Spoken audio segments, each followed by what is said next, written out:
O'rtoqlar va obunachilar, xudo xolasa mana sizga bitta proses bo'ladigan molimiz ko'rsatamiz. Bu molimiz 2,5 oy oldin Dog'istondan kelgan birinchi sort Angus bo'ladi. Ko'rishingiz mumkin, yashin bo'lgan. Mana yashin bo'lgan, tillari ham to'la ko'chgan boshqa holatda. Bu molxonamizda misol uchun hozir 300 dan ortiq, 300 boshdan ortiq mol bo'ladigan bo'lsa, bundan mana shu mol boqadigan insonlar sizlarga ham manfaatli video bo'ladi. Like bosib, podpiska bosib ketinglar. Chunki o'zim yaqinda o'rtog'im faqat molxonasi bor edi. Ular ko'p emas, 20 ta 30 bo'ldi, lekin shu yashin kasalligini deb hammasini sotib oldi. Hammasini go'shtga berib hozir yashin kasali pasayasini olaman dedi.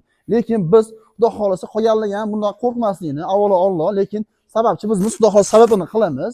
Shu molimiz tuzalgandan keyin qanaqa proseslar ketgan, qanaqa jarayon bo'lgan, nimalarni qilganimizni har bittani xudo xolasa video davomida ulashib boramiz. Shuning uchun bizga obuna bo'lib qo'ying. Inshaalloh Allohdan so'rab biz sababini qilamiz. Chunki bitta bu emas, bundan boshqa mollarni ham tuzatganmiz. Biz bundan kasallikdan qo'rqadigan bo'lganimizda shu molning ichiga shuni tiqib qo'ymagan bo'lardik. Shuning uchun bizni kuzatishda davom eting. Xudo xolasa to'liq prosesini batafsil qo'yib boramiz. Qanaqa savolinglar bo'ladigan bo'lsa, nima savol javob bo'lsa beringlar. Xudo xolasa keyingi videolarimizda Avazxon bilan birga batafsil ma'lumotlarni to'liq berib o'tamiz. Har bittasini, misol uchun qaysi joydan kelgan, qanaqa holatda kelgan, hozir qanaqa holatda, nima qilish kerak, nima yem berish kerak, nimani bermaslik kerak, shuni batafsil xudo xolasa tushuntirib o'tamiz.